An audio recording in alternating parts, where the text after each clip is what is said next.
le premier point, nous allons introduire le sujet, à savoir démontrer que personne ne veut faire la pression au président de la République comme on veut le prétendre.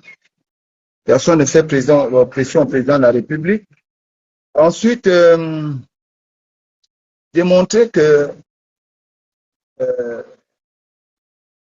c'est tout autre chose. Il faut qu'on regarde vers la vérité. Donc, le deuxième point sera le point lié à la guerre médiatique qui s'est soldée par l'arrestation de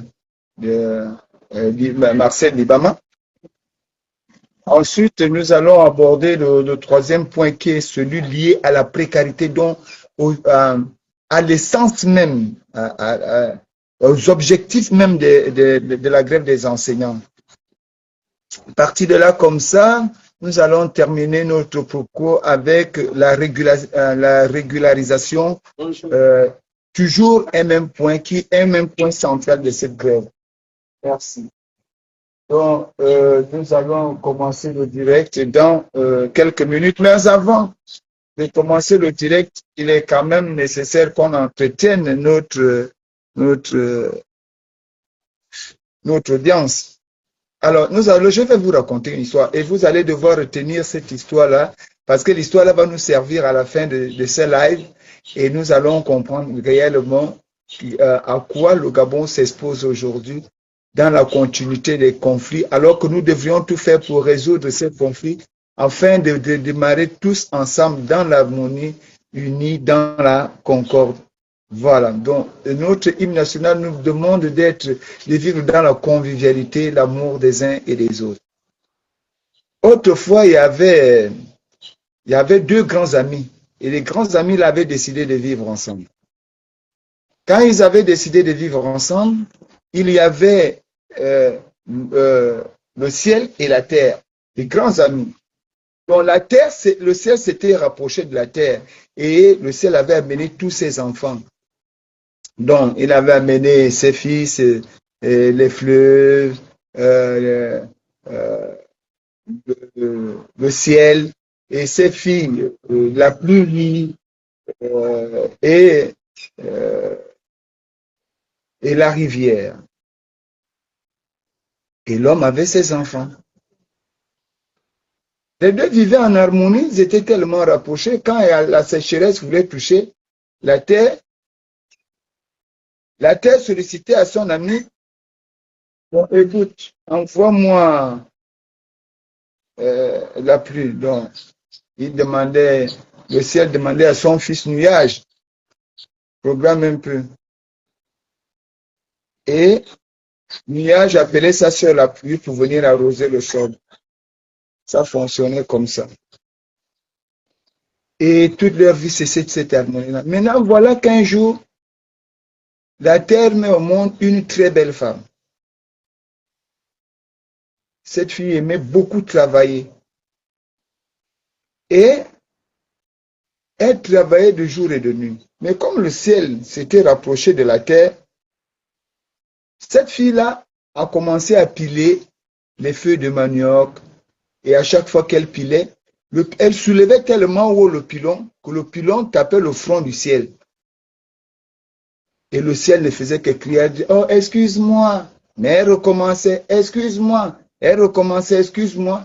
Un jour, dans sa colère, le ciel décide de se séparer de la terre. Vraiment en colère.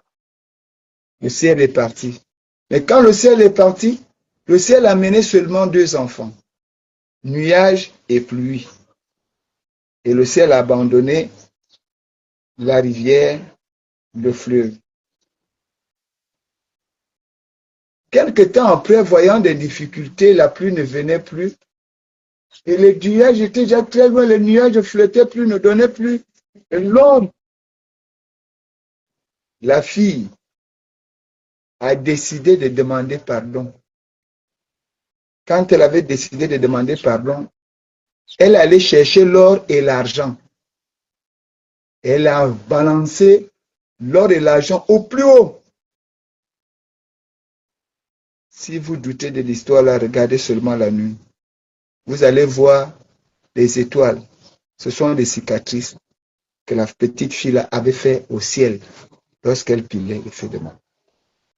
Donc l'or pour briller la journée, l'argent pour briller la nuit. Nous qui sommes des soutiens de Dieu,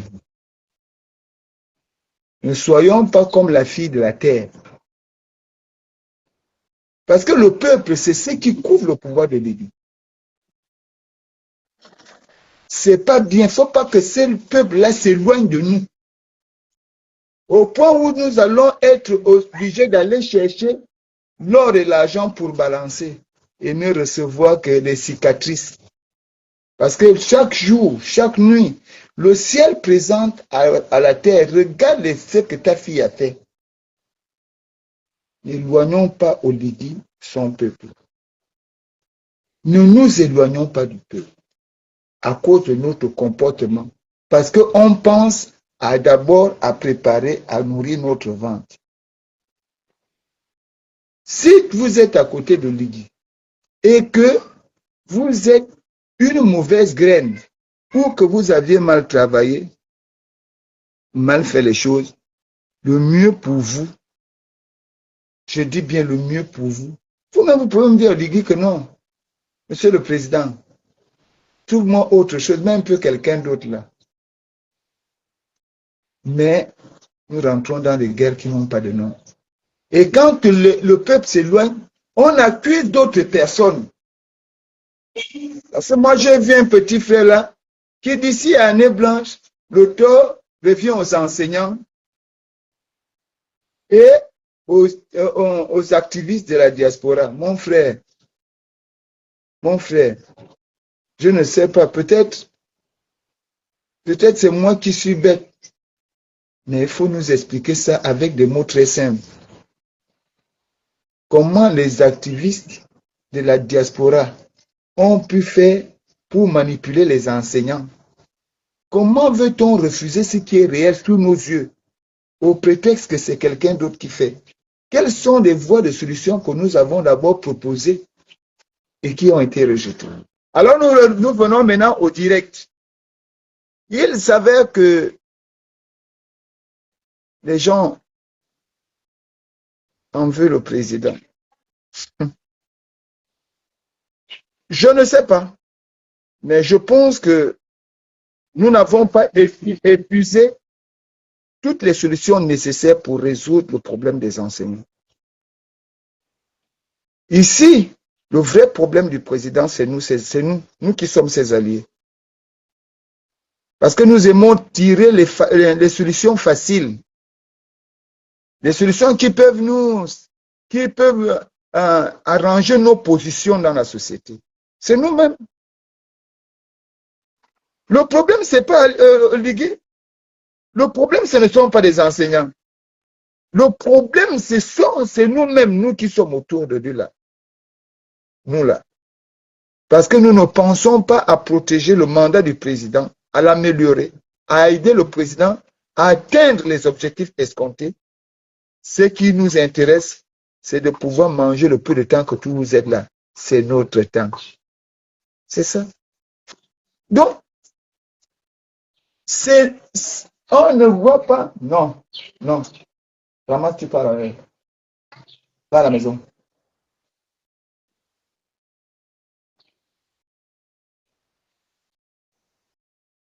C'est notre tour. Ah, ça. On ne peut pas parler de notre tour au sommet de l'État. Non. Je pense que si le président nomme des gens, moi j'ai vu l'audio qui passait récemment, je ne pense pas que le président l'ait dit. L'audio qui est pas ça. Vraiment, je ne pense pas. Et si le président l'aurait dit, c'est quand même inquiétant. Quand je nomme un ministre, si vous contestez déjà le ministre que je nomme, c'est que vous me contestez. Je doute de cette phrase, c'est pas sorti de la bouche de lui. Et si tel est que cette phrase est sortie de sa bouche, ça devient inquiétant. Monsieur le Président de la République, je suis en train d'aller étape par étape sur ce direct pour être clair, pour que les gens ne viennent pas vous dire que Fortuné, parce qu'il y a les traducteurs de direct et des textes des autres. Vous savez, j'avais dit un jour au général Mbou, le défunt, que Dieu ait son âme, je lui ai dit un jour, mais lorsqu'on perd l'information, on n'aura plus l'information réelle. Il y a deux choses, soit vous mettez la garde dans les services de renseignement, donc dans les organes bien organisés, dans des structures bien organisées, autant pour moi, et vous lui faites un salaire mensuel parce qu'il travaille déjà. C'est différent. Mais si vous devez payer à chaque fois qu'on apporte l'information, il y aura un problème. Vous n'allez plus avoir d'informations réelles. En politique, c'est ça.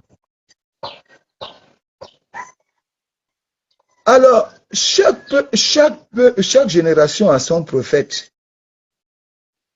Si Jésus avait fait des miracles, c'est parce que le monde était dominé par la magie à cette époque. C'est pourquoi quand Jésus arrivait, il était obligé de faire des miracles pour montrer que sa magie était supérieure à la magie de ceux qui étaient déjà là et qui combattaient son père. Et pourtant, on a eu des grands prophètes avant, mais qui n'étaient pas des magiciens, mais qui disaient la vérité. Bonjour Giscard. Aujourd'hui, le peuple que vous aviez aujourd'hui, ce n'est pas le peuple que Omar Bongo avait hier. Ce n'est pas le peuple qu'Omar Bongo avait avant-hier.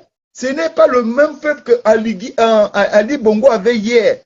Vous aviez votre peuple. Étudiez le comportement sociologique de votre peuple et dirigez vos actions afin qu'il y ait une cohésion entre vous. C'est simple. Ce n'est pas mauvais. Vous êtes l'autorité. Personne ne vous le dit. Moi, je vois les gens qui disent ici que les enseignants veulent imposer. Non, ils n'imposent pas.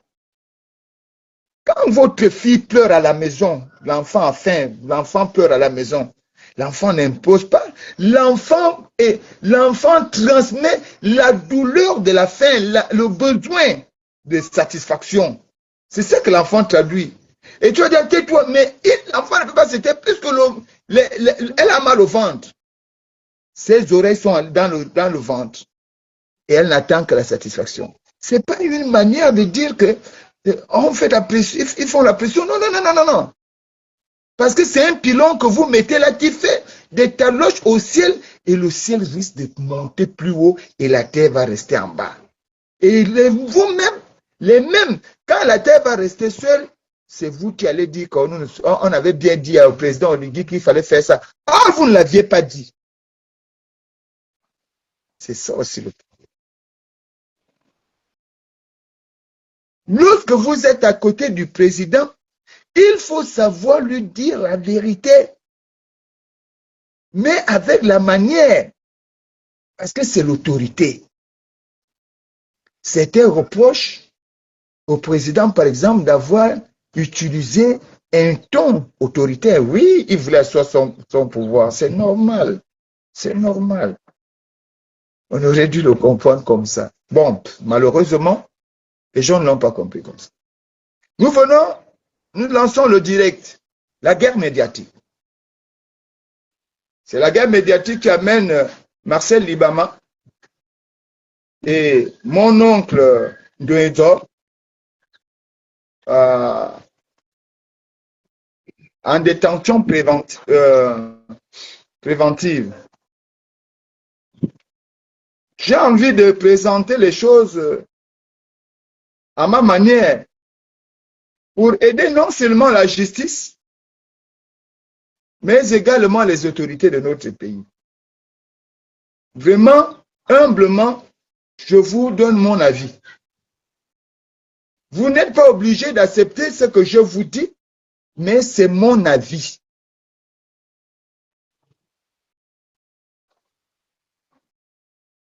Lundi, on devait faire la reprise des cours parce qu'on avait reçu les, les enseignants dans la nuit ou dans le jour, on ne sait pas comment, mais les enseignants étaient comme Bonjour Jamal, ont été reçus. Et puis, il faut matérialiser la décision prise devant le président. Alors, que de montrer au président la réalité sur le terrain, nous devons en reconnaître à un moment donné que le ministère de l'Éducation nationale va commencer par utiliser la voie médiatique pour convaincre le président de ce qu'il avait une présence dans les établissements. Parce que c'est ça la vérité. Nous, on est sur les réseaux, on a vu des publications. Malheureusement, les images qui sont présentées ici, ce n'étaient pas les images du jour, c'était des anciennes images. Si tel est que personne ne doit aller dans les établissements pour filmer ou faire quoi que ce soit, ou empêcher les enseignants d'aller en classe, ou bien obliger les enseignants à aller en classe, parce qu'il y a deux faits, deux délits. Celui qui oblige peut être aussi poursuivable. Celui qui demande, qui freine, qui empêche les enseignants d'aller dans les classes, lui aussi, il fait office de processus judiciaire. Mais là, il y a deux cas. Il y a que le ministère de l'Éducation nationale a pris l'engagement de montrer au président qu'il y a effectivement reprise de cours, mais en utilisant la voie médiatique par les réseaux. Nous tous, nous l'avons vu sur la toile. À partir de cet instant, qui choisit d'abord, qui affirme que le président est l'arbitre du jeu? C'est le ministère de l'Éducation nationale, puisque c'est le ministère de l'Éducation nationale qui commence à publier sur la toile pour montrer qu'il y a des présences sur le terrain. Mais comme bien évidemment deux partis étaient devant le président pour discuter du fait qu'on doit reprendre les cours, alors que le président demandait des solutions de sortie de crise. Il faut que l'autre parti prouve qu'il n'y a pas d'élèves à l'école. C'est à partir de ce moment que Marcel Libama se rend dans les établissements, certainement pour vérifier si ce que le ministre dit est vrai. Mais lorsqu'il arrive, il se rend compte que les classes sont vides. A-t-on des images où Marcel Libama demande aux gens de sortir de les classes et de ne pas faire cours pour justifier que Marcel Libama avait empêché la reprise des cours? Il faut qu'on se pose des bonnes questions pour arriver à de bonnes réponses. Nous qui voulons accompagner le président, reprenons la chose. Parce que quand quelqu'un dit j'ai les images, là où il est devant la... C'est un citoyen gabonais, il peut être devant l'établissement, peut-être il allait même au marché. Mais en allant au marché comme moi, si je vais à la pairie là, en marchant, je me retrouve devant le CS Mabignat. Et je trouve que le CS Mabignat est vide. Mais le ministre me dit qu'au CS Mabignat, il y a des gens là-bas. Je filme, je mets que, moi je ne vois pas. Est-ce que cela voudrait dire que j'ai empêché les gens d'aller dans les salles de classe? Non. Nous sommes dans une guerre médiatique. Il y a quelqu'un qui justifie. Il justifie à qui? À l'autorité suprême.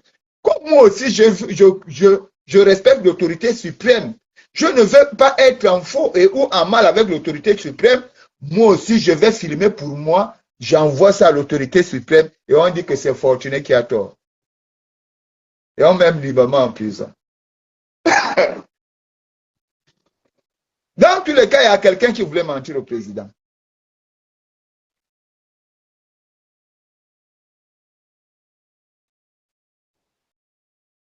Dans tous les cas, il y a quelqu'un qui voulait mentir au président. Mais je ne sais pas qui. Mais nous allons essayer d'établir les indices pour voir de qui il s'agit. Parce qu'ici, il ne faut plus citer les noms des gens, des contemporains. Après, on va dire que tu es machin. Non. Ici, le président veut des résultats. Est-ce que le président va se satisfaire des résultats imaginaires qui ne peut se justifier que par des images et non par la présence physique? Bonjour, on se voit après. Est-ce que le président ici peut se satisfaire de l'imaginaire au-delà de la réalité? Qui offre l'imaginaire au président de la République et qui offre la réalité au président de la République?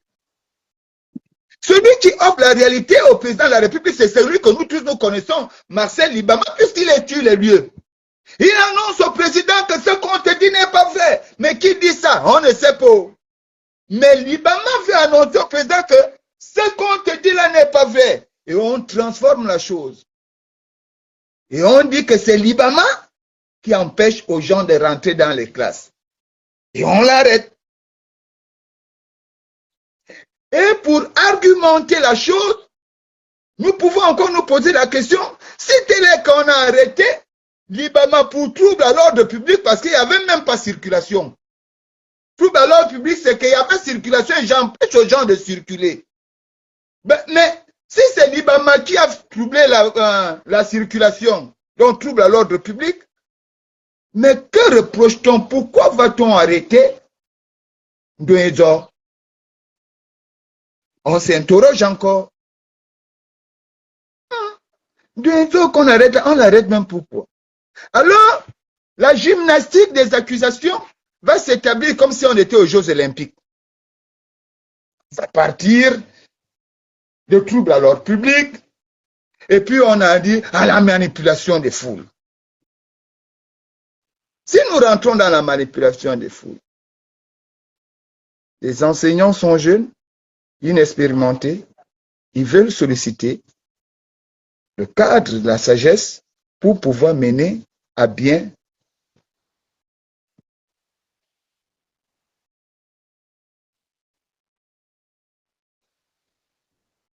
exactement, Cédric, exactement.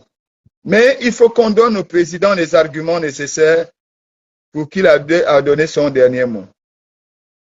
Il faut qu'on lui donne les arguments. Nul n'a la science infuse. En fait, ici, c'est triste. C'est triste. Nous avons une république en gestation, mais nous nourrissons cette république de haine. C'est ça le malheur. Et on amène encore la fourberie politique. Donc, les gens parlent de retraite. Intéressant. Pourquoi va-t-on en retraite? C'est l'âge qui nous amène en retraite et non le potentiel intellectuel de l'homme. Dans des pays sérieux,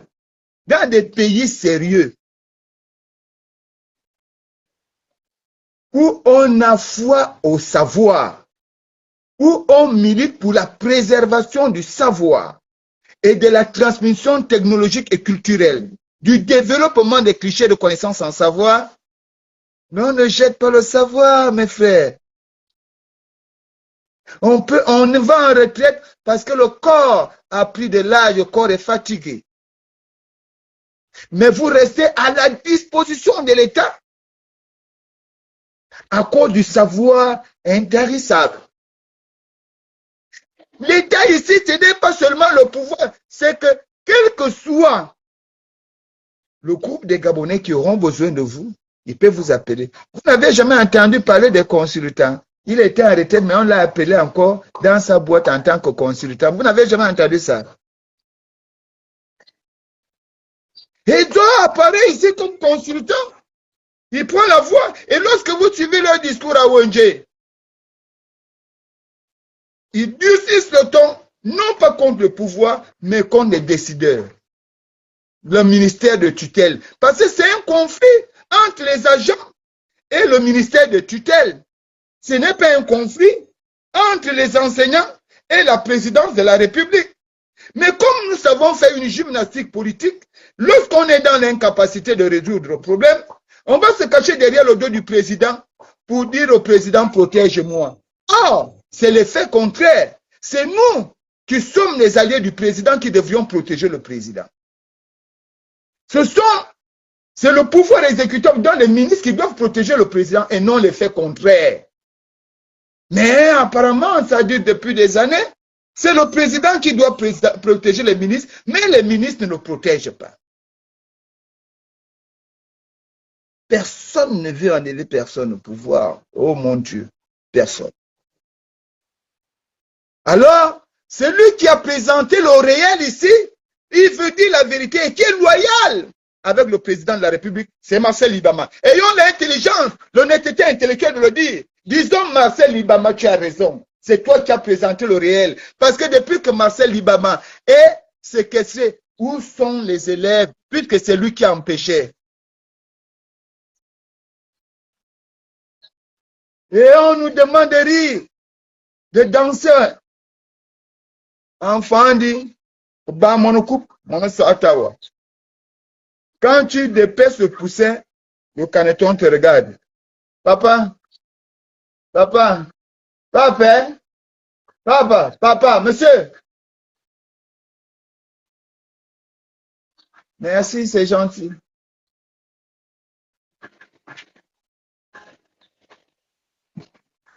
Merci. Est-ce que vous voyez ça? Maintenant, celui qui publiait les photos, les photos là, les photos qui sont les photos venues de l'espace et qui n'avaient rien à voir avec le réel sur le terrain, c'est la personne là qui trompait le président. Et c'est un crime. C'est un crime. Quand vous êtes au service d'un président de la République, dans des situations aussi graves, vous n'aviez pas droit au mensonge. Vous aviez le droit de dire la vérité. C'est pas la vérité qu'on peut résoudre le problème. On ne résout pas un problème par le mensonge. Je n'accuse personne. Tout ce qui était sur Facebook, vous pouvez voir, qui a commencé à publier et quelles étaient les images. Mais on prend celui qui allait dans des établissements vides et on dit c'est lui qui a empêché aux élèves de rentrer dans l'établissement. Ah bon? Comment? Mais vraiment, donc Marcel Libama est puissant comme ça. Comment Marcel Libama a pu faire? Comment il a fait? À lui seul, à la même heure, il était dans toutes les écoles du Wellington, partout dans les 9 provinces. Boum, il a tout bloqué. À un moment donné, on doit éviter de salir la justice à cause de nos besoins politiques. Libérer tout simplement Marcel Libama. Ce n'est pas un ordre, ce sont les lignes de droit. Ce ne sera pas un don, c'est ce qu'il mérite. Être dehors, Marcel Libama et Zor. Ndouin Zor doivent être dehors.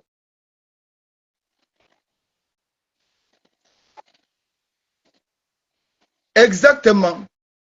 Madame, la ministre de la Santé, a compris la nécessité de mieux conduire son ministère parce qu'elle s'y connaît, elle est vraie. J'ai travaillé avec cette dame-là, elle était présidente de notre commission au dialogue.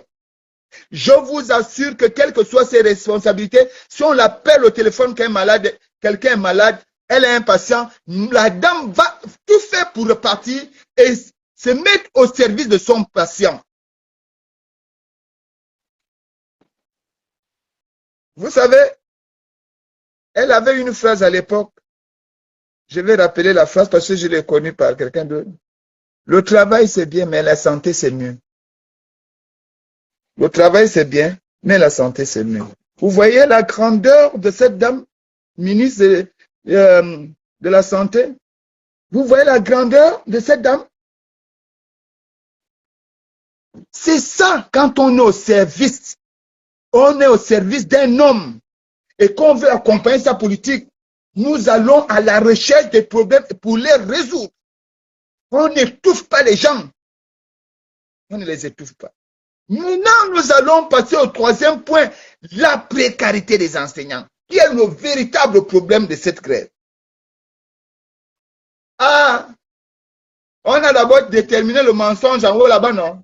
Au deuxième point, on a déterminé le mensonge sur la guerre médiatique, non? Allons-y chercher le mensonge dans la résolution de la précarité des enseignants. Ah, ouais.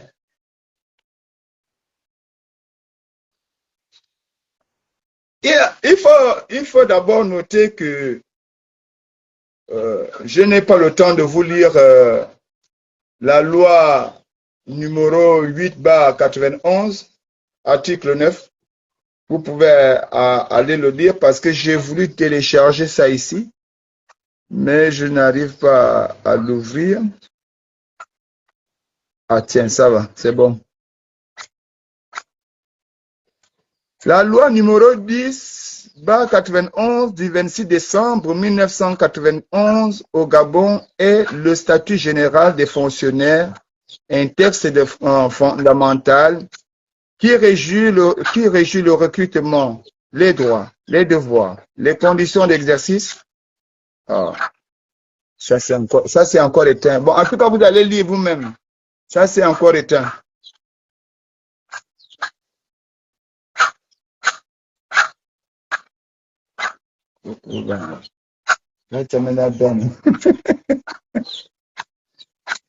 Alors, nous avons plusieurs catégories.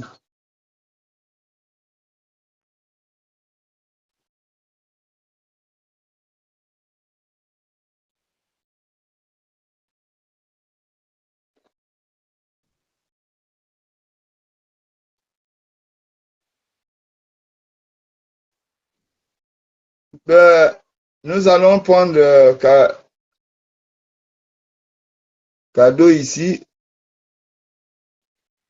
Elle dit, très cher frère Fortuné Edou Essono, le président sait ce que tous les Gabonais savent sur la situation des enseignants. On arrête M. Marcel Dibama pour avoir dit la vérité. Mon grand frère, enfant, PCZ, paix et son âme, avait dit, Bodafa Maui, Yava Menem. L'arrestation de ces derniers a-t-il réglé le problème? Car nous sommes dessus. Rien à dire, tout ce que tu dis, bon. Si le président sait, le président ne va pas se substituer à son ministre. Raison pour laquelle il a mis le ministre. C'est le ministre qui doit faire comme l'autre a fait. Madame Ayo n'a pas fait un miracle. Elle a fait la lecture de son ministère. Et elle est allée résoudre le problème. Elle n'a pas entendu le président. Même si le président savait, mais elle a fait ce qu'elle devait faire. Alors nous avons, dans le programme de la précarité, nous avons, on peut les classer en trois groupes. Les enseignants sortant des écoles, nous avons des bénévoles, nous avons également le problème de régularisation du statut, de la situation des enseignants. Il faut noter que là, selon les chiffres qui nous sont donnés par le même ministère, on nous parle de 4891 enseignants en attente des postes budgétaires.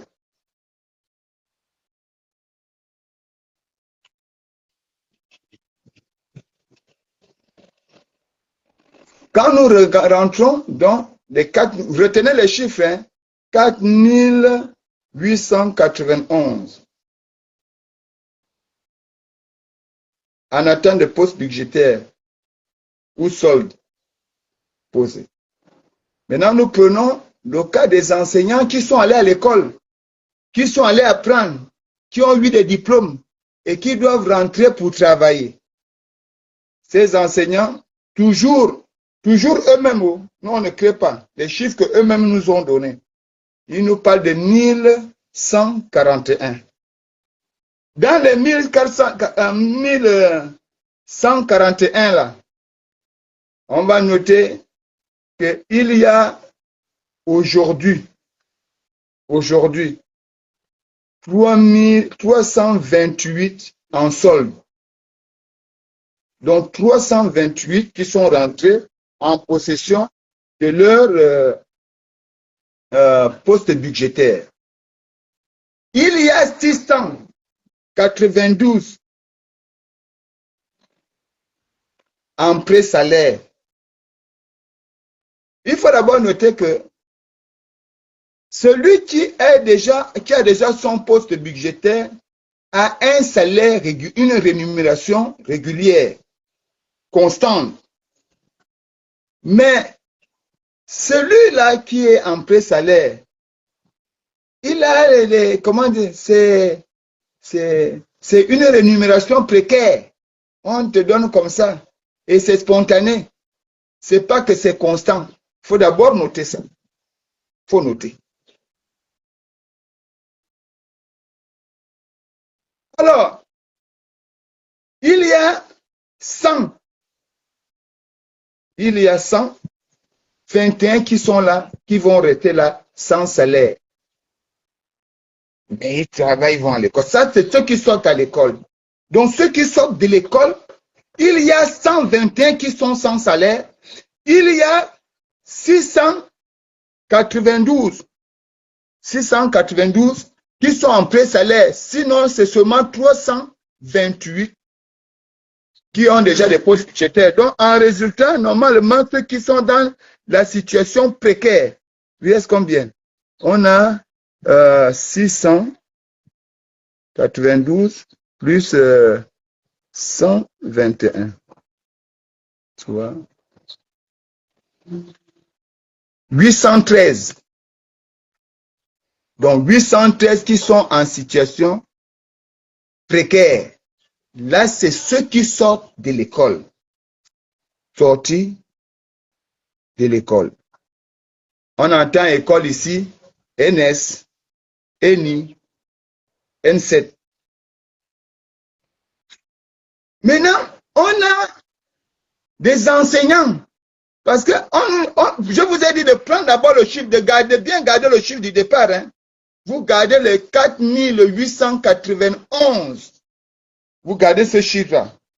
Maintenant, on a recruté pendant la transition parce que on avait besoin d'un recrutement des enseignants dans les matières scientifiques, mathématiques, SVT, sciences physiques. Donc, on avait recruté 900.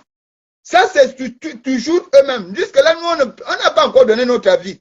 Nous allons lire ce qu'eux-mêmes, ils ont là-bas.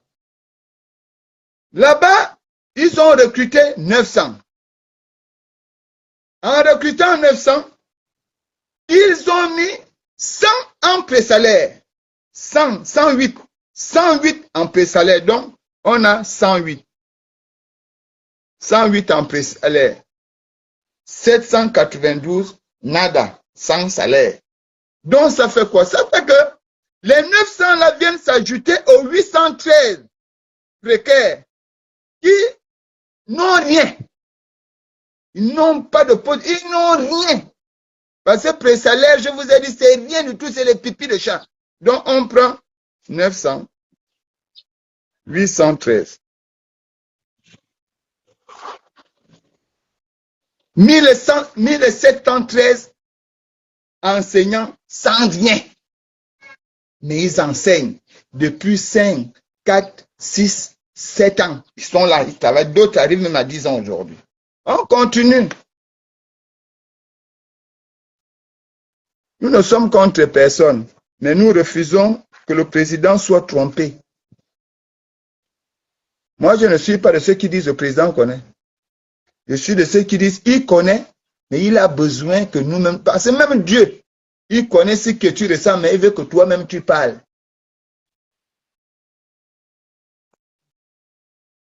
Arrêtons-nous d'abord là, rien que tout ça là. Rien que la partie là. Nous prenons maintenant des bénévoles. Des bénévoles. Nous avons 2850 bénévoles. Bénévoles ici, il faut bien définir les choses. Il faut bien définir les choses. Bénévoles que vous voyez là. Bonjour. Toujours en BM double pied.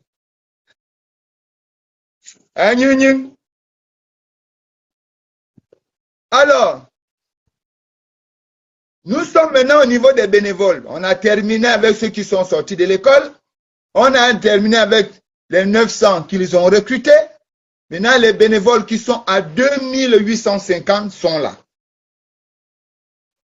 Chez les bénévoles, ils prennent 1810. 1810 en pré-salaire.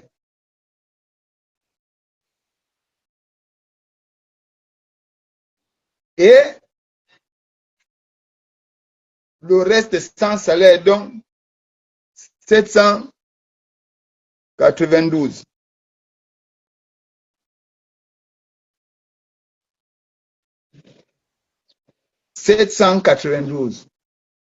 Mais sinon, en réalité, ce nombre-là, puisqu'on parle de pré-salaire, ce nombre-là peut être ajouté à ceux qui sont précarisés. Résultat, le bilan fait. Nous allons maintenant faire notre analyse à nous. Bilan. En réalité, nous ne comprenons pas d'abord que les gens qui sont sortis de l'école, ceux qui sortent de l'école, qui ont la matière, et leur matière est justifiée par la clé de sésame qui ouvre les portes de l'emploi, le diplôme. On retrouve là-bas, chez les gars là, 122, 121, sans salaire.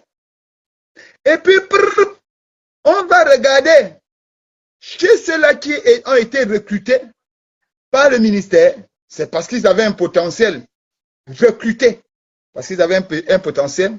Il y a 700 sans salaire. Du coup, on a 121 plus qu'est-ce que je disais même? Plus 792. 3, 1, 8. Voilà. On avait déjà calculé ça ici. On a 813. On a 813 ici, sortis de l'école, recrutés qui sont sans salaire. Qui sont sans salaire, sans salaire, sans salaire, pas sans salaire. Ils sont sans salaire. On a 813. Alors que, si nous poussons le regard plus loin, on a les bénévoles qui se retrouvent avec... Ceux-là n'ont rien. Ils n'ont ni poste budgétaire, ni pré-salaire. Quand je dis sans salaire, c'est qu'ils n'ont rien. Mais par contre, les bénévoles, c'est-à-dire les gens qu'on choisit dans le marchandage, dont les diplômes sont un peu douteux, mais on a pris peut-être l'enfant en terminale. Viens, tu peux... Vous voyez un peu? Vous voyez comment on parle?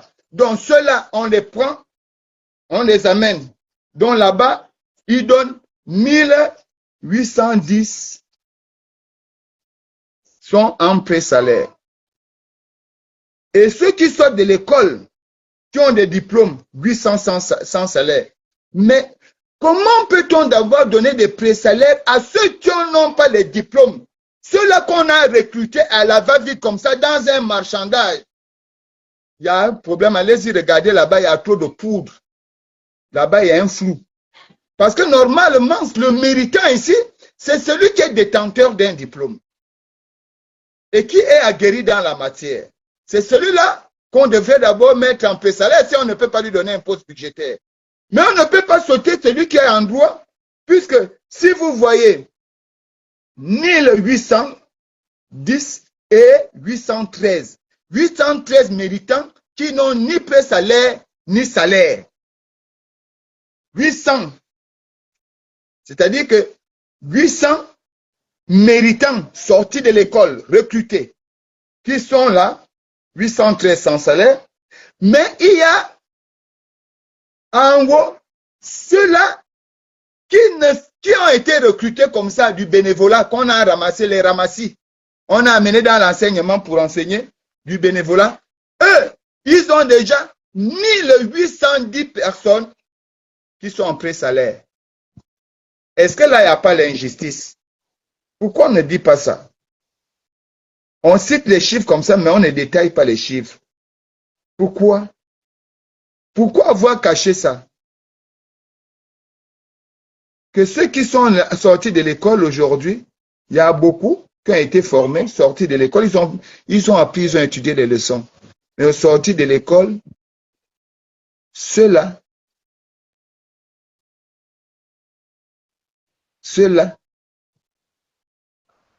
il y a dedans 121 personnes ajoutées aux 792 recrutés qui n'ont ni poste budgétaire ni pré-salaire.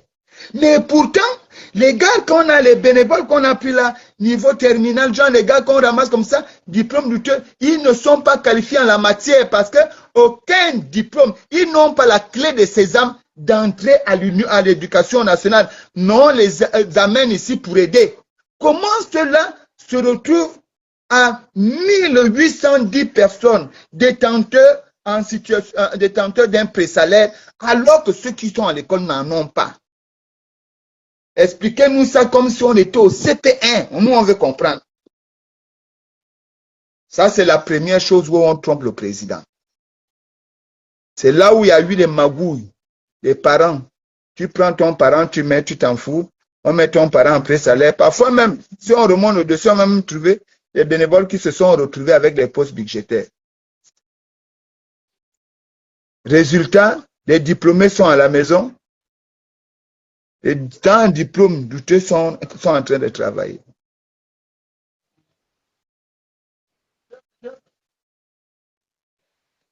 Monsieur le Président, nous allons maintenant vous montrer quelque chose de très grave.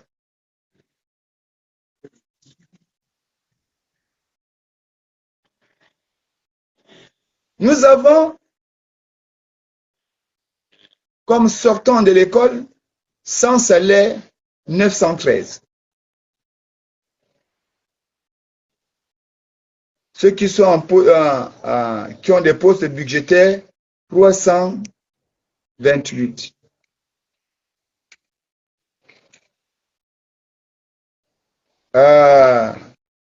Ceux qui sont en attente, donc, ceux qui sont les pré-salaires, parce qu'ils sont en attente de titularisation, on a 2541.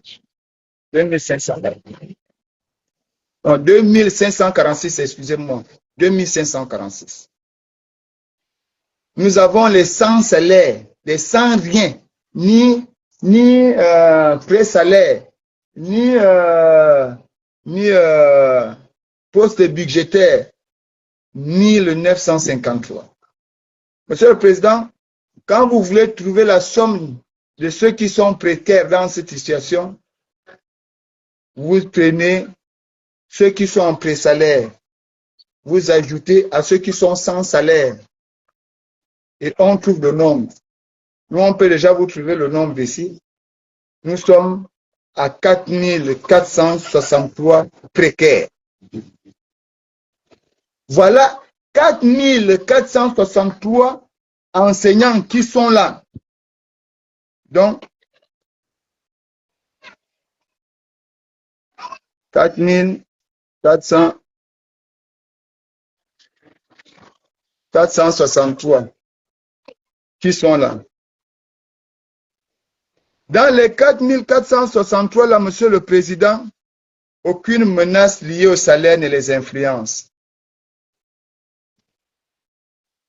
Aucune menace. Ceux-là sont même prêts à aller même s'asseoir à la maison parce qu'ils sont fatigués. Si on veut faire une pression, bonjour cher René, les Gabonais méritent mieux. C'est une situation qui perdure en espérant que les autorités compétentes puissent trouver une solution. Ce sont des choses qui tombent. Ouais, okay.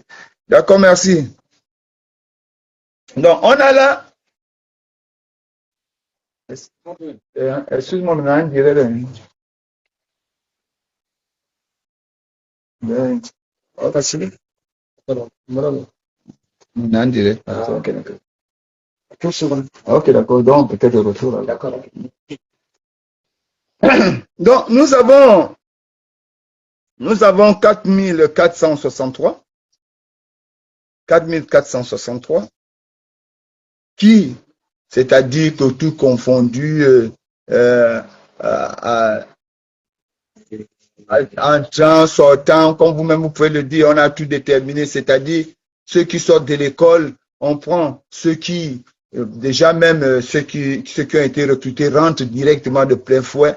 Et puis, il y a des bénévoles qui rentrent également de plein fouet. Donc, si vous prenez 2850 comme bénévoles, plus 900 des recrues, vous prenez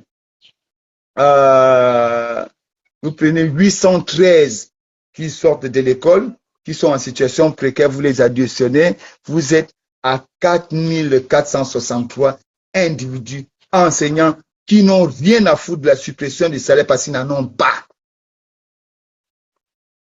Est-ce que vous allez punir quelqu'un en lui refusant ce qu'il n'a pas? Du coup, la grève s'amplifie. Ça là, on ne dit pas ça au président. On vient citer les noms comme ça, les noms, les chiffres comme ça à la télé. Papa, on a résolu quoi ça, 300 machins, 300 postes budgétaires, 328 postes budgétaires, dont 300 NS de 2025, 28 postes budgétaires de 2024, 692 emplois salaires ENI et il nous reste à peu près, 121. On réduit le nombre. On a déjà soustrait les précarisés. Là, on a déjà enlevé 692. Donc, on monte au président 221. Ah oui, ça a diminué. Oui, la suite. Ensuite, les enseignants qui ont été recrutés lors de la transition. Ces enseignants-là, on a pris 108 qui sont en pré-salaire et maintenant il y a ces 792 qui sont sans salaire. Ah bon, ok, comme ils ont été recrutés, c'est noté, on va voir leur situation. Ils ont été recrutés. Maintenant, les bénévoles, on a déjà 1810 en pré-salaire, reste 1040. Et 1040, c'est bon. Mais ce qu'on oublie de dire au président, c'est qu'il y a une tricherie qui est dans les chiffres là. On dit ça vite, il ne voit pas. Il ne voit pas qu'on aurait pu résoudre le problème des ayants droit, donc ceux qui sont détenteurs de diplômes, ceux qui ont la clé des sésames. On oublie, ils sont assis là. On oublie, mais on vient flatter avec les chiffres. Oh mon Dieu. Le président va comprendre quoi là, dans ce méli-mélo de chiffres non justifiés, on fait la lecture, il va s'appeler film. Mais on ne sait pas qu'on a créé 45 soldats contre le président, 4463 soldats qui sont prêts à mener cette grève jusqu'au boutisme parce qu'ils n'ont rien, ni salaire, ni pré-salaire. C'est ça la vérité. Et quand on arrive à la régularisation, ça va maman? Et lorsqu'on arrive à la régularisation de la situation des enseignants, sur 6574 situations à régulariser, on a régularisé 4000, mais il reste 2574 non régularisés.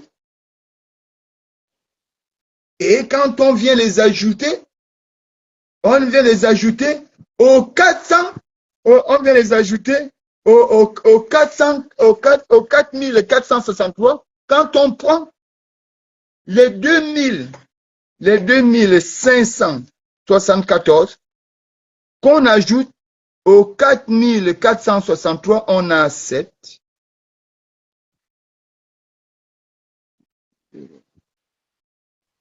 Ah, on a 7037 cabris morts. 7037 cabris morts. On a déjà enlevé, hein, ceux qui ont les postes budgétaires, on a enlevé. Le reste, les précarisés là, voilà leur chiffre.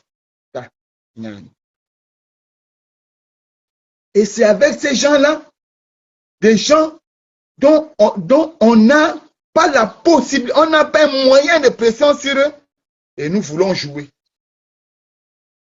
Je vous ai dit, chaque peuple a son prophète. Ce n'est pas parce que Jésus a fait la magie hier qu'aujourd'hui, où nous on pense que la magie est une sorcellerie, que toi tu vas venir nous faire la magie dans les maisons. Un prêtre qui arrive même aujourd'hui là pour dire, je fais la magie, on dit, c'est un sorcier. Parce que nous, aujourd'hui, la magie, c'est la sorcellerie. Voilà la vérité. La vérité est telle que nous qui accompagnons le président, nous avions pu constituer une armée de 7037 personnes, des cabris morts, des gens qui n'ont pas rien à perdre et qui sont capables de dire, même 8 ans, on s'assoit, on n'aura rien. Parce que ceux-là, ils n'ont rien à perdre. Ils n'ont pas de salaire. D'autres sont en pré-salaire. Donc, ils sont même encore à l'atteinte de la tutélarisation. Et vous venez dire à ces gens-là que si vous ne payez pas, on ne vous donne pas le salaire. Voilà la vérité. Ce n'est pas quelqu'un qui manipule.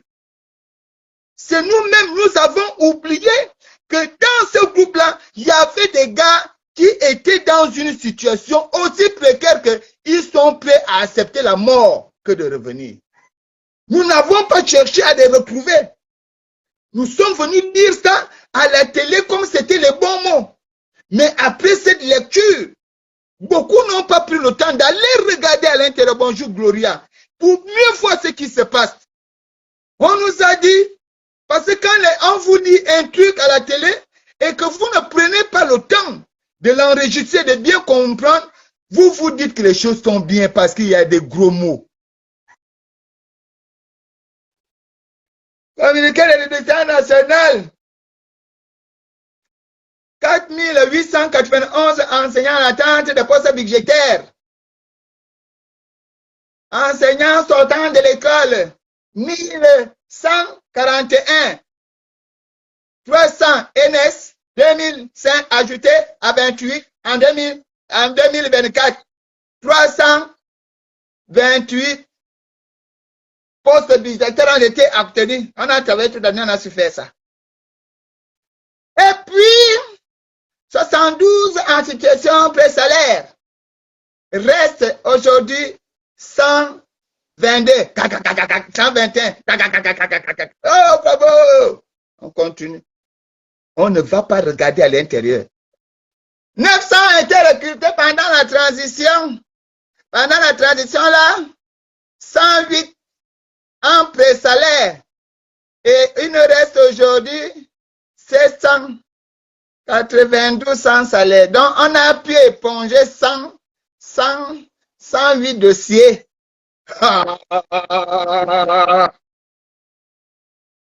Mais on ne fait pas le rapport. Personne ne comprend rien là. On ne tire pas. 2850 bénévoles.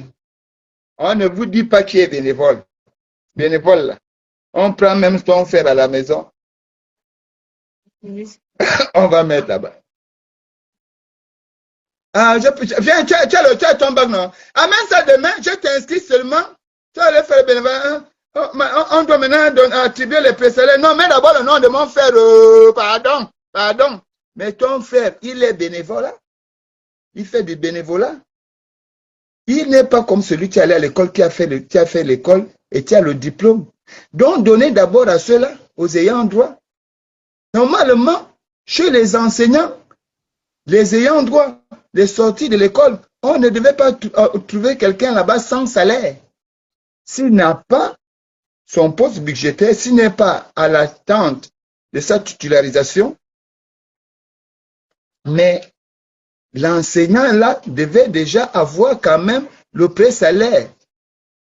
Mais non, on va donner le pré-salaire à celui qui fait du bénévolat, dont on l'a recruté. Il n'a même pas la pédagogie. Il n'a pas la science de la pédagogie. Mais comme son parent était là-bas, met le nom. Même vous-même. C'est une situation qu'on ne présente pas au Ligui. Et on veut faire comprendre qu'Oligui lui-même il connaît. Oligui ne connaît pas ça. Le dire.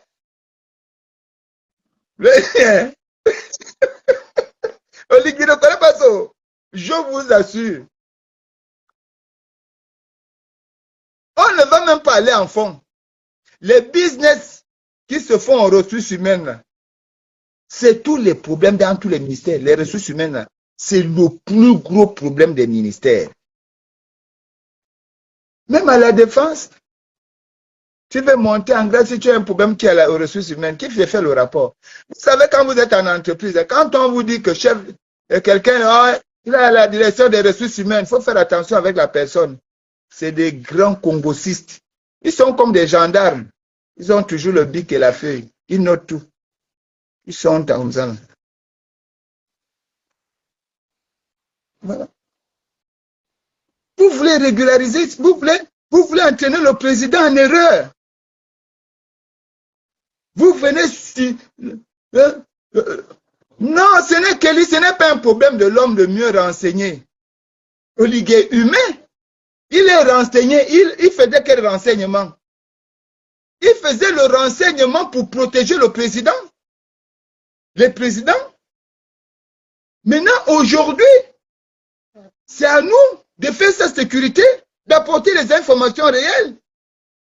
Est-ce que parce que j'étais dans le renseignement hier que je connais aujourd'hui, et le renseignement de Ligui était dirigé vers l'éducation nationale ou c'était dirigé vers la sécurité du président de la République? À un moment donné, soyons aussi lucides. C'est-à-dire que vous savez bien que la personne est innocente, mais il faut clouer parce qu'on n'aime pas la personne, c'est pas bien. Moi, je trouve aujourd'hui, c'est un conseil de frères, c'est un conseil de Gabonais. Vraiment, ma soeur va penser que j'ai quelque chose contre elle, mais non. Mais non.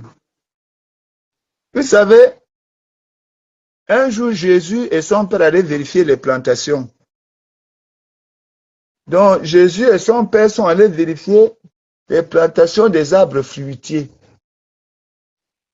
C'est comme ça que Dieu avait amené le coupeur des arbres. Et Jésus était à côté de lui.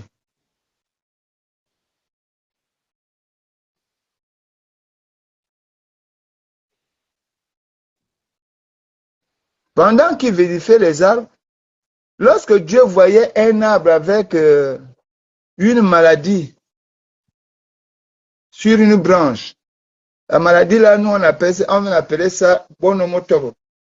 Donc quand un arbre avait une maladie sur une branche, le coupeur des arbres disait à Dieu, il faut couper l'arbre là. L'arbre a déjà la maladie. Sinon, ça va se répandre. Et Jésus disait non. Coupons seulement la branche. Laissons l'arbre.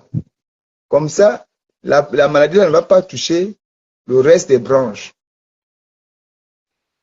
Et quand ils arrivaient sur un arbre où la maladie avait déjà pris l'arbre entièrement, Jésus disait à son père,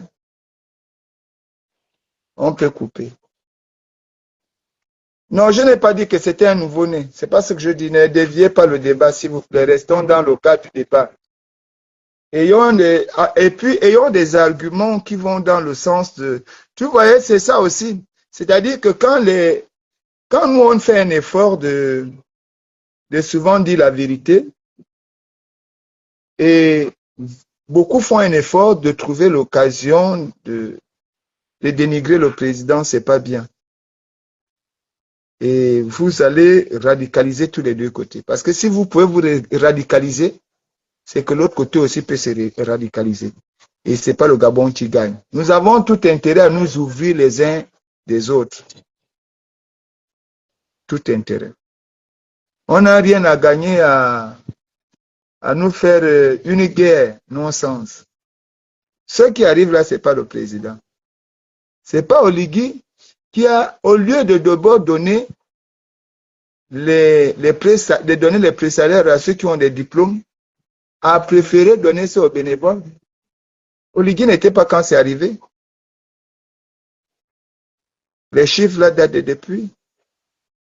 Si vous voulez, à repartir vers Ndonsima.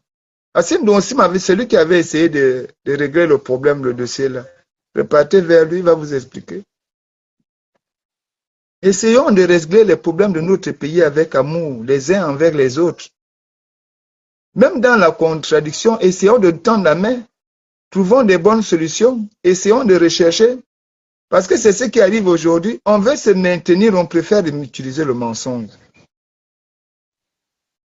Là, ce sont leurs chiffres, ce ne sont pas les chiffres de quelqu'un. Les 4891 en attente des postes budgétaires, c'était qui?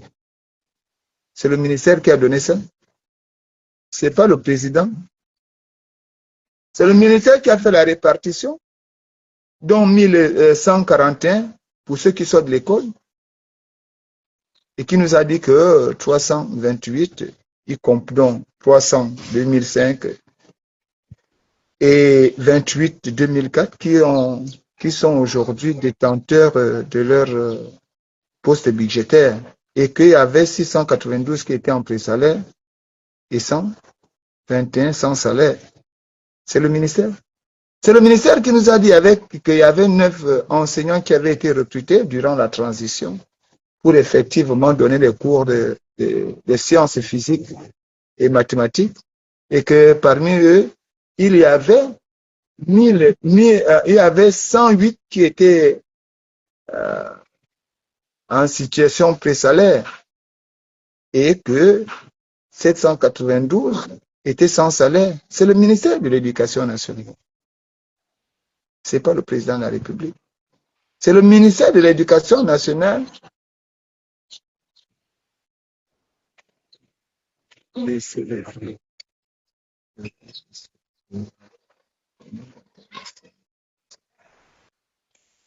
Tu vois, Sostène, une fois de plus, tu vois, et quand tu parles comme ça, on va toujours penser que c'est les activistes qui vous motivent. Moi, je n'ai pas envie de rentrer dans le domaine que vous voulez, là. Je ne suis pas venu te donner des arguments pour te plaire, non. Et je m'adresse même pas à toi, je m'adresse à l'opinion nationale. Donc, si tu fais partie de l'opinion, ne viens pas dire donner d'abord les salaires. Parce que ici, quand tu parles de salaire, il y a beaucoup ici qui n'attendent pas le salaire. Ils attendent être titularisés. Il faut d'abord bien comprendre le phénomène dans que on se retrouve à quel niveau. Parce que venir dire seulement ici, laissez les arguments prévus ici. Donc je te disais, c'est pas le président. C'est pas le président qui a effectué la magouille en mettant les bénévoles, et c'est les bénévoles, on prend 1810 bénévoles à qui on donne des pré-salaires. Pendant ce temps de sortie de l'école, on a 110 qui sont là, qui ne sont même pas en pré-salaire. On a 792 des enseignants recrutés qui ne sont même pas en pré-salaire. C'est pas le président qui l'a fait. C'est des magouilles qu'on fait nous-mêmes. Parce que même quand on a fait la lecture, là, le président n'a rien vu. C'était une lecture rapide.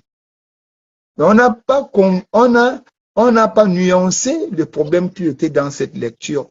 Le problème qui fait qu'aujourd'hui, le président se retrouve, parce que si tu veux résoudre le problème, si tu veux résoudre le problème de la sorte, moi je peux te dire tout simplement que Retournons vers l'arrière. Ce dont Oligui a obligation ici, parce que si c'est comme ça que tu veux parler, Oligui a obligation ici, dont le président de la République a obligation ici, sur les sortants de l'école et les recruter. Mais il n'a pas d'obligation sur les bénévoles. Mais par, par compassion. Parce que les bénévoles, ça veut dire ce que ça veut dire. Ça veut dire que tu n'es pas passé par une formation. Les bénévoles, c'est un marchandage. J'ai le bac, si je peux venir donner les cours là-bas et tout, c'est ça. C'est le marchandage. Ils n'ont pas la clé de ces âmes. Donc, Oligui peut dire, bon, écoutez, les bénévoles là, aujourd'hui, moi, je vais enlever les 2850, je mets ça à côté, je vais m'occuper des sortants, parce que le problème des sortants, si on enlève les, parce que vous aimez discuter, vous aimez argumenter la haine, et c'est pas bien. Après, on va dire non, Fortuné a parlé non. Si Oligui prend les 800, les 1810 présalaires qui sont du côté des bénévoles, il ramène ça dans les recrues. Il a déjà résolu le problème de tous les recrues en termes de présalaires. En termes de présalaires. Il a déjà résolu le problème de tous ceux qui sont de l'école. Et ça va faire quoi? Ça va rester encore un peu. Donc, il peut facilement prendre les 800 là,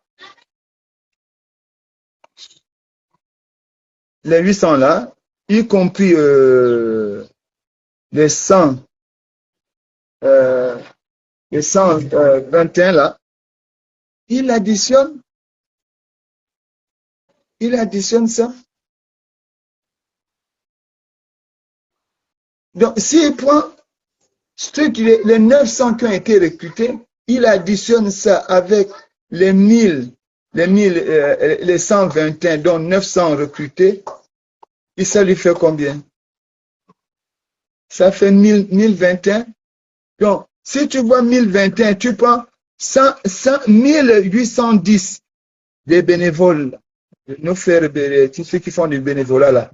Donc, si tu prends les 1810 des bénévoles et tu enlèves les 1021 des recrutés et des sortants des écoles, il a résolu le problème des ayants droit. Il ne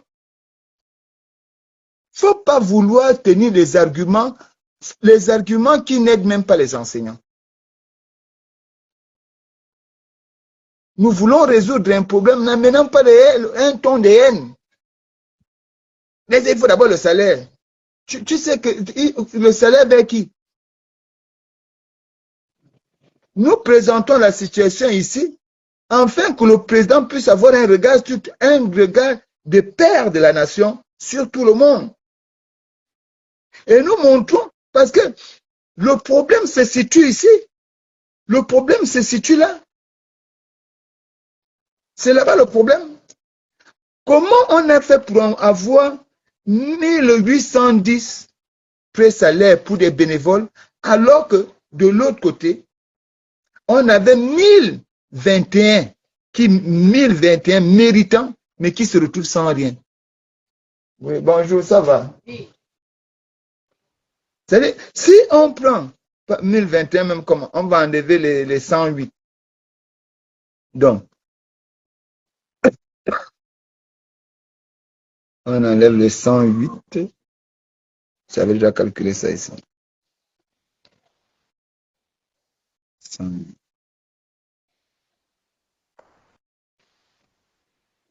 Donc, voilà. Si tu enlèves les 108, donc tu prends 792 et tu ajoutes 121, ça te donne combien? Donc, c'est même peu. Et je pense que la dernière fois, c'est le conseil Dans le discours de Libama qui vous donnait, il ne faut pas vous précipiter, il faut bien regarder les choses. Et partir graduellement, tu viens me parler de moi, il faut faire construire des arguments. Moi, je ne suis pas là pour flatter les gens. Hein. Je vous présente la situation. Si vous ne voulez pas, ça ne me regarde pas. Parce que si le président, en fait, tout le monde sait se défendre, hein, et c'est tout à fait légitime que tout le monde se défende. Parce que si tu ne te défends pas, tu fais comment? Il a 913 des ayants droit. Les ayants droit.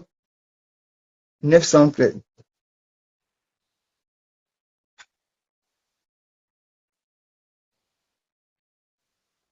Je te comprends bien, très bien. Sûrement que tu ne m'as pas très bien saisi ici. J'ai bien envie d'aborder le train de vie de l'État dans ce moment de crise afin de donner une entrée justement sur scène. Si tu veux aborder le problème du train de vie du président, il faut, moi je dis, à chaque fois qu'il y a un problème dans la vie, il faut d'abord trouver le mal. Dès qu'on a trouvé le mal, assurons-nous qu'on a bien soigné le mal. Parce que si on met la bouche sur la blessure et que la blessure se cicatrise en haut, comme c'est cicatrisé en haut, tu penses qu'à l'intérieur, ça a guéri. Mais tu n'as pas soigné ta plaie parce que ça a pourri à l'intérieur. Nous voulons, avant, le problème ici, ce n'est pas le problème de train de vie de qui que ce soit. Le problème que nous avons ici, dans l'enseignement, c'est le problème lié à la régularisation de la situation des enseignants, à la situation précaire des enseignants et bien d'autres. Mais nous prenons le problème qui est plus en vue. Parce que le ministère de l'Éducation nationale est passé à la télé. On nous a lu les chiffres. Ce sont les chiffres-là que nous reprenons. Et lorsque nous regardons à l'intérieur, nous regardons ainsi qu'il y a une supercherie qui est cachée. Parce que quand on fait la lecture rapidement, le président a plusieurs choses dans la tête. Or, dans cette lecture-là, les ayants droit même, c'est-à-dire qu'on a créé une guerre au président avec, je l'ai dit tout à l'heure, avec 7037 soldats. Des soldats qui n'ont rien à perdre. Parce que si vous dites que vous coupez leur salaire, ils n'ont pas de salaire.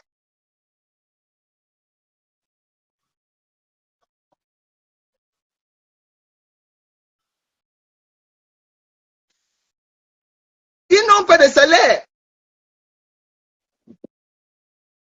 Mon frère, allons-y d'abord résoudre le problème là. Le problème là, c'est le problème qui est posé. Moi, je vais étape par étape. Je suis en direct sur Siloïc.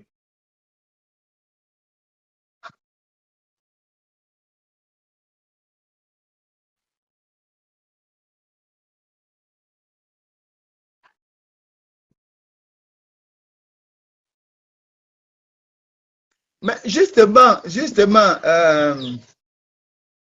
le Tayam, c'est vrai.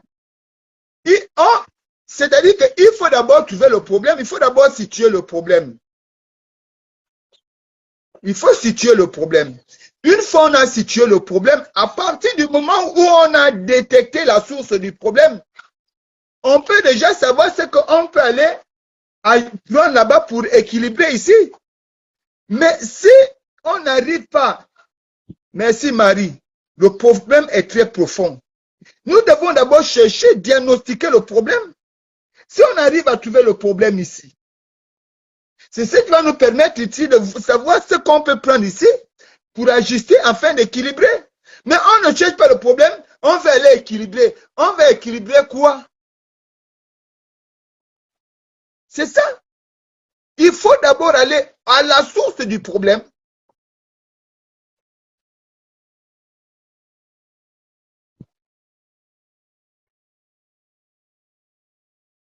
Donc, Marvel, tu aurais pu suivre tu prends tu prends le direct au milieu, à la fin, tu aurais pu suivre. Parce que tu dis ce que j'ai dit au départ. Donc, tu aurais pu suivre le direct du début jusqu'à la fin. Apparemment, quand je te lis, tu n'as pas suivi le direct depuis. Tu as pris le direct en cours. Bon, c'est dommage. Parce que moi, je n'ai jamais dit que c'était pas de la volonté du ministère de l'Éducation nationale. D'ailleurs, les chiffres que nous lisons ici, ce sont les chiffres du ministère de l'Éducation nationale. Par conséquent, c'est à l'intérieur que nous trouvons les anomalies et le véritable problème. D'accord? Donc, moi, je n'ai jamais dit ça. Donc, il faut souvent, quand tu prends le direct en cours, mieux vaut prendre le sujet tel que ça se pose. Ne va pas voir la réponse. Qu'est-ce qu'on n'a pas dit? Parce que ça, là, je l'avais déjà dit. Mais je ne suis pas là. Là, on est déjà à la fin du direct. Nous sommes déjà en train de conclure dans le fait des équilibres. Moi, je dis ceci. On ne peut pas parler d'équilibrer, c'est-à-dire ajuster, aller prendre sur le trop perçu de quelqu'un pour mettre quelque part sans savoir combien on a besoin. À supposer que on va enlever 10 000 dans le trop perçu d'un agent économique quelconque. On va enlever le trop perçu. Dans son trop perçu, on va peut-être prélever 20 000. On va peut-être prendre 20 000. Les 20 000, là, quand on amène les 20 000, on ajoute ça. Oh, lui, quand on vient ajouter, on se rend compte qu'il avait besoin de 100 000. Tu fais comment? Tu retournes chez la personne. Mais la personne, je dois donner combien de fois? Parce qu'il faut faire attention. Donc, il faut d'abord identifier le problème, le circonscrire, l'évaluer, et ensuite, on vient les poser là. C'est ça le vrai problème dans notre pays. Voilà quelque chose qui est passé à la télé, tout le monde a regardé, on a pu que les chiffres là blasaient les gens.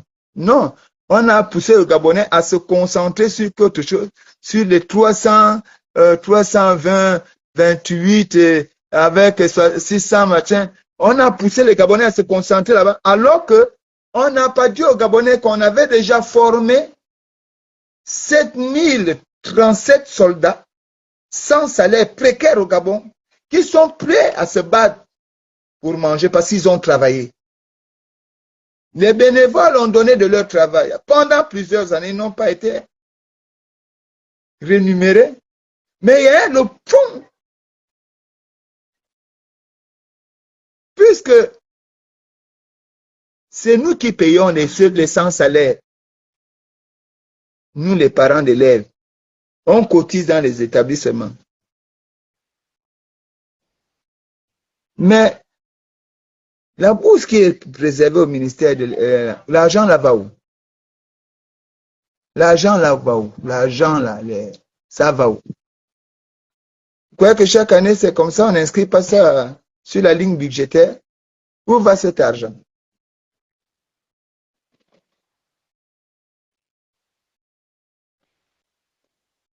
Nous sommes à la fin de notre direct. Nous allons juste récapituler au regard de ce que nous venons de voir, c'est-à-dire de la guerre médiatique à la précarité des Gabonais jusqu'à la régularisation de la situation des enseignants. Nous avons fait un constat. Nous avons fait un constat et ce constat est triste, très triste. Les enseignants ont voulu donner de la lumière. La lumière, parce que les enseignants, au départ, étaient face à leur ministère de tutelle. C'est ça le problème. Ils revendiquaient ce qui leur revenait de droit, ce qui leur revient de droit, autant pour moi, ce qui leur revient de droit auprès du ministère de tutelle. Mais le ministère de tutelle est resté sourd, a offert la haine aux enseignants.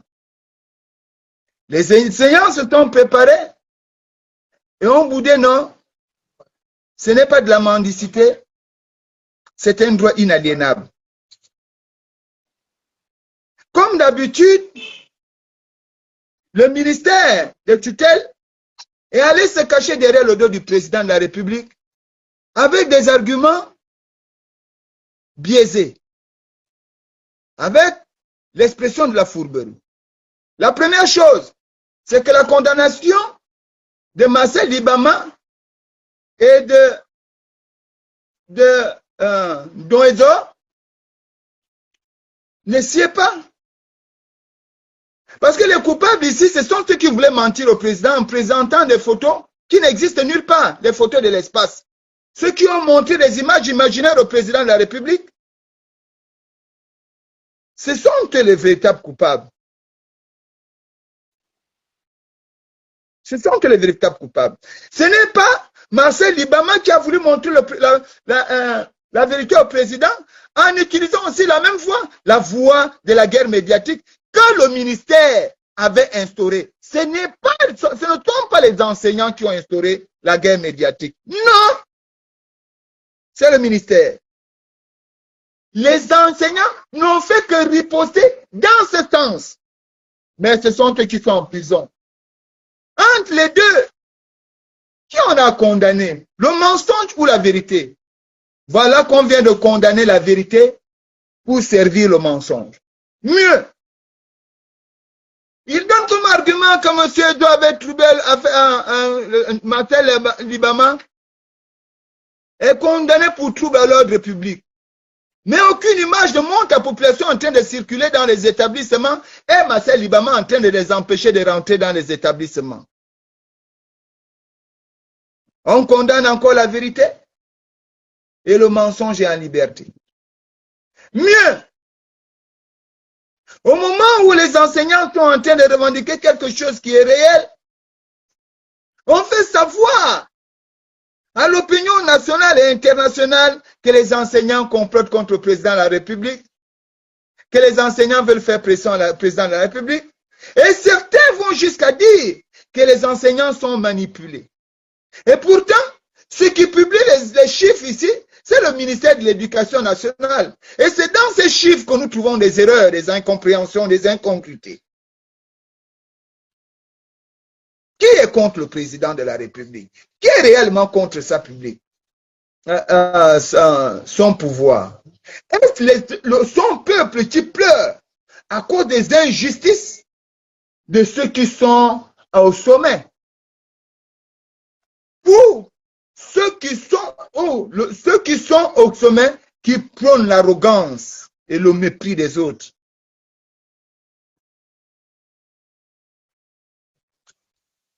Regardez vous-même et faites la lecture. Fortuné n'a rien dit. Après, on va dire que Fortuné est contre quelqu'un.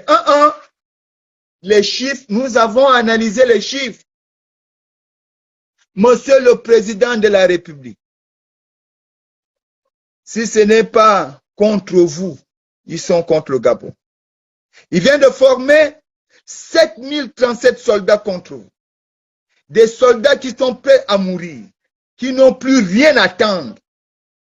Ils vous disent que vous pouvez punir ces soldats-là en supprimant les salaires. Monsieur le Président, ils n'ont pas de salaire.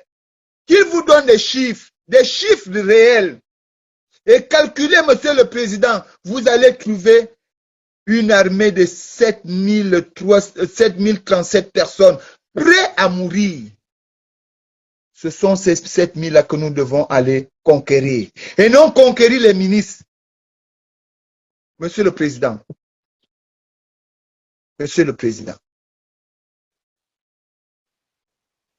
pardon, la réalité est là. La réalité est devant vous. 7037 soldats formés. Formés. Pas formés parce qu'on a formaté ces gars-là à la souffrance. La souffrance est devenue leur allié. Ils n'ont plus peur de la souffrance. Ils n'ont plus peur de la faim. Mais vous avez l'intérêt à sauver votre bébé. Monsieur le Président de la République, la 5e République, c'est votre bébé. Donnons une bonne couleur à la 5e République. C'était Fortuné, d'où votre humble serviteur, la voix des sans-voix, membre du mouvement Plus Jamais Ça, le PJC. Votre humble serviteur. Je ne sais pas si j'ai été à la hauteur de vos attentes, mais c'est ce que je pouvais vous donner aujourd'hui. Je remercie tous ceux qui ont regardé ce direct depuis le matin. Que Dieu vous protège et qu'il vous donne longue vie. À la prochaine. Merci.